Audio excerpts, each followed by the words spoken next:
Alhamdulillahi Rabbil Alameen wassalatu wassalamu ala ashrafil anbiya'i wal mursaleen wal aqibatu lil muttaqin amma ba'd fa'udhu billahi minash shaitanir rajim bismillahir rahmanir rahim fasalli li rabbika wanhar sadaqallahu al-mawlana al-azim wa sadaqa rasuluhu an-nabiyyul karim inna allaha wa malaikatahu yusalluna 'alan nabiy ya ayyuhalladhina amanu sallu 'alaihi wa sallimu taslima Allahumma salli ala sayyidina wa mawlana Muhammadin wa ala alihi wa sahbihi wa barik wa sallim.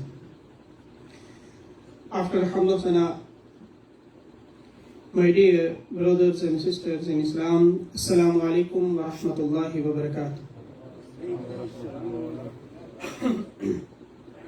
You know, today we have 6 Zil Hijjah,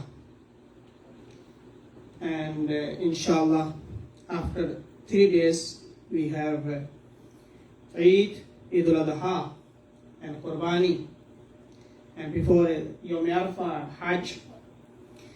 Today I have some questions about Qurbani, and inshallah I will answer some questions.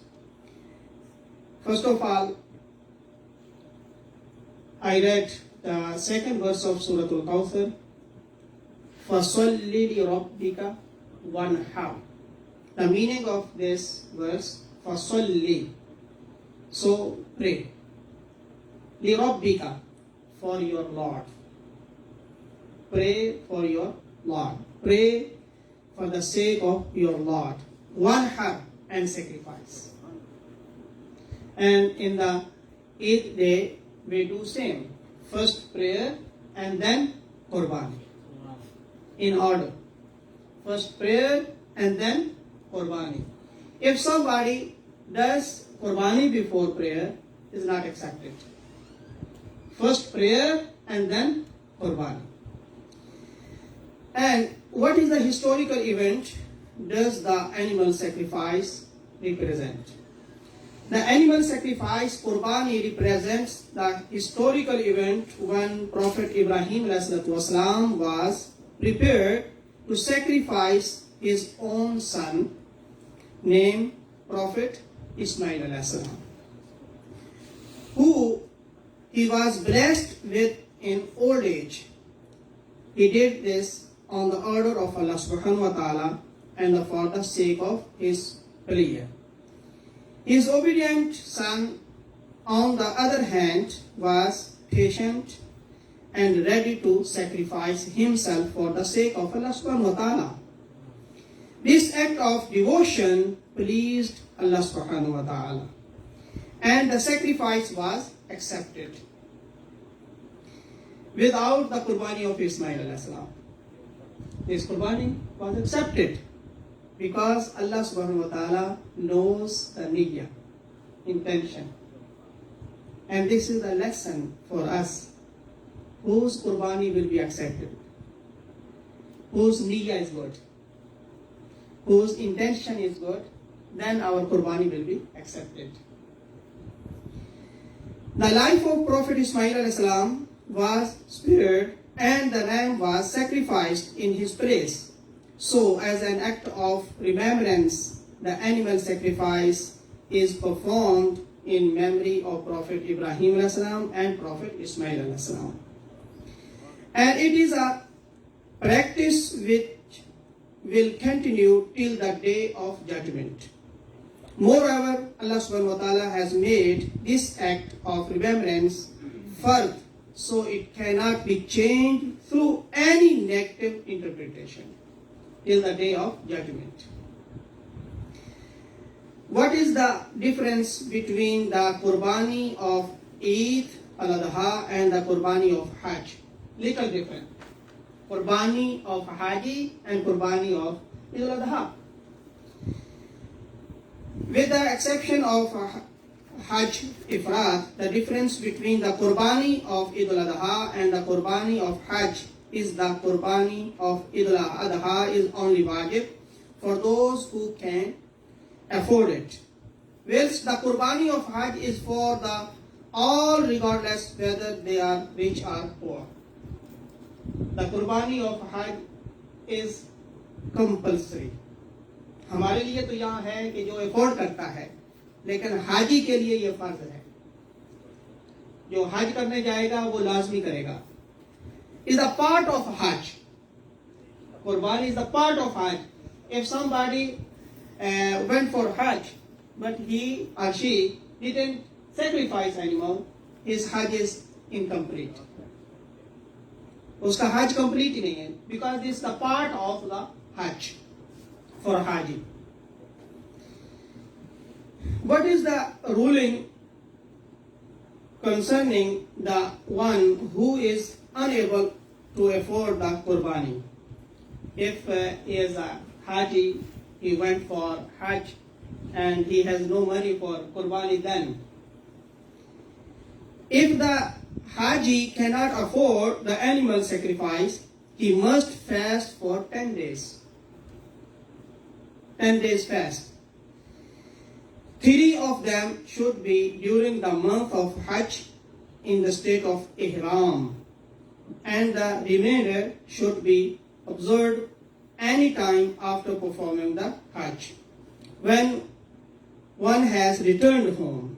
These fasts can be observed consecutively or individually. 3 fasts over there in the state of Ihram, and the remainder 7 fasts after returning home. And next question is, can the sacrifice animal be the sacrificed outside the haram? No. For Haji, it is the first compulsory mandatory.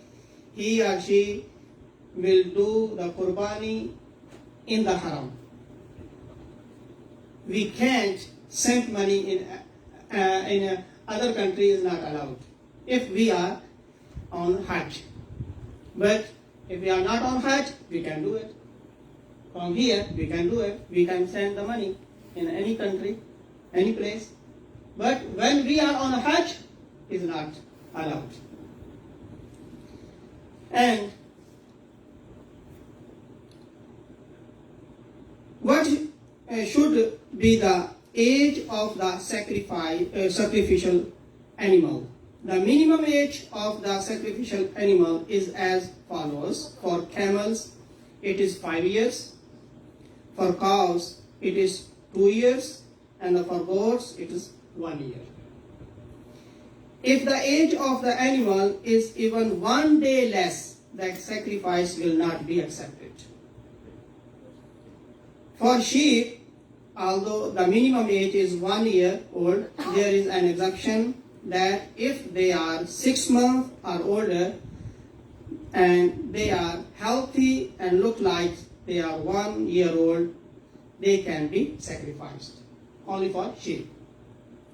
Which animals are unsuitable for the sacrifice? According to the tradition in Hadith, the following 4 categories of animals are not permitted for the Qurbani. First of all, the one eye.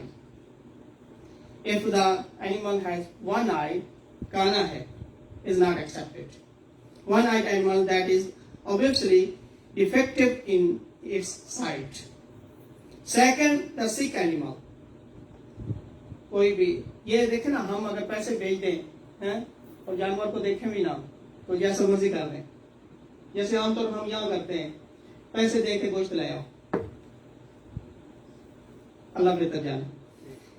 Second one, the sick animal that shows obvious signs of sickness is not allowed.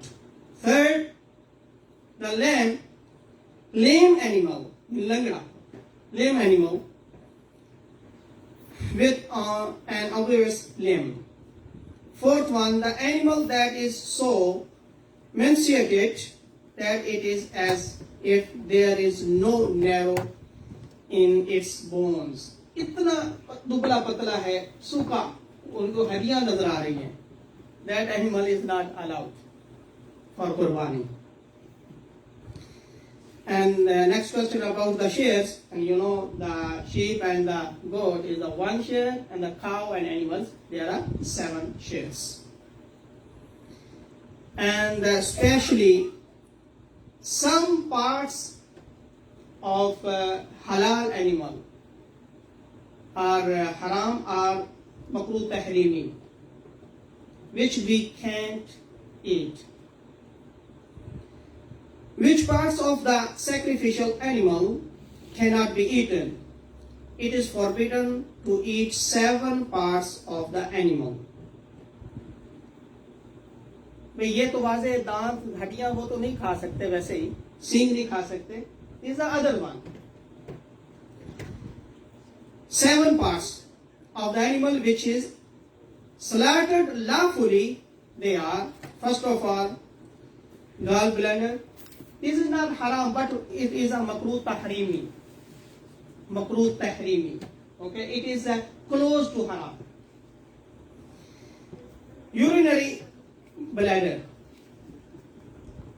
साफ ज़ाहिर है ये भी बदबूदार है, उससे smell आती है, you know, is coming smell. And female reproduction organ, mean private parts of male and female both. Penis, testicles, glands, and flowing blood. These are the 7 parts of halal animal. The flowing blood is haram. Quran said, damam masfuhan, flowing blood is haram. But the other 6 part is a makruh tahrimi, is a close to haram. And especially some person, they eat testicles, but it is a makruh tahrimi. In the Ahnaf, especially, and it is a hadith. In a hadith, قال رسول كان رسول الله صلى الله عليه وسلم يكره من الشاة 7: المرارة والمثانة والمحيات والذكر والأنثيين والغدة والدم وكان أحب الشاة إلى رسول الله صلى الله عليه وسلم مقدمها. It is a hadith. It is from hadith. And this is a narrated by At-Tabrani and Mujmal as Awsat. It is hadith. The Messenger of Allah subhanahu wa ta'ala used to condemn the consumption of 7 parts of the sheep: the gallbladder, urinary bladder, the female reproduction organ, the penis, the testicles, the glands, and the flowing blood. The most liked part of the sheep was the front part. It is said by Rasulullah sallallahu alaihi wasallam. He used to like the front part, you know, the special one. May Allah subhanahu wa ta'ala guide us, and may Allah give us tawfiq to act upon and understand the Quran and Hadith. وَمَا عَلَيْهِ إِلَّا الْبَلَاغُ وَلَيْسَ عَلَيْهِ إِلَّا الْحُجَّةُ.